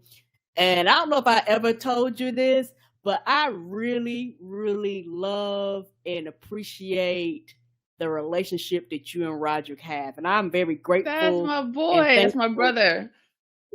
I'm very grateful and thankful for you, for y'all relationship. Like, it means a lot to me, because a lot of times I'm like, oh, how's she doing? Like, I ask Roger kind of how she do. Like, I won't say nothing, but I'm like, oh, okay, how's she doing? Da, da, da, da, da. So we do talk about you. But I appreciate that, because so many people. I honestly, I have married friends that, because I know how their wives are, I don't speak to them.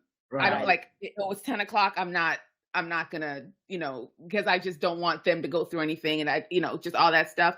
It'd be 3 a.m. I'm like, Rod, look what just happened. Right. Chad, I don't care. I'm so because listening. because I know that you know what's up. Like, it's not anything. So it's so funny. I remember one time, because Karen will be in the background when me and Bossy do This Too Much, and everybody, her laugh is like a co-star on the show.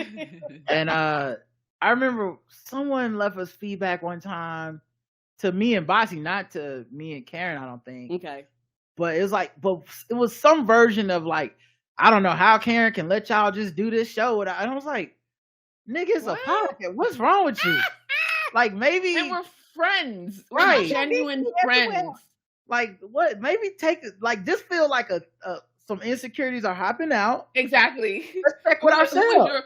Who's your partner doing a podcast with? Yeah. Let's check with ourselves. Let's check in on me. Okay. Yeah, they was like, so basically they said I would have an issue with it. So since I have an issue with it, you should too. Yeah. But no, I don't. I really do love and keep in mind, they didn't say that about the podcast I do with Justin about sports. They're never writing in like, I don't know how Karen could take that. I was like, I don't know, we're friends. Nothing's happening. Calm down. But yeah, I always appreciate you. Me too. And me too. This space is always available for you, whether you're promoting something or you just want to come kick it in a place where people aren't going to take you at the fucking worst bad faith interpretation of everything that comes out your mouth. And one day I got to see you, because Roger has met you in person, but I have not met you in person. Me, Ray, and Rossi. Right. That's right. I got to see Ray. It's got to. How are we gonna make this happen? We'll figure. I just gotta get to Charlotte and do a live show and let me be the guest, and I'll be there. Well, we do have a live show coming up September 9th. September 9th. September 9th. Oh, really? It's on a Saturday. I mean, all right. Well, let's talk about it. All right. Yeah, for sure. We'll figure it out. I'd love to do that. All right, everybody. That is it for today's show. Bossy, tell the people where to find you. Nowhere. It won't be on Twitter anymore, I guess. Not a damn place. Nowhere.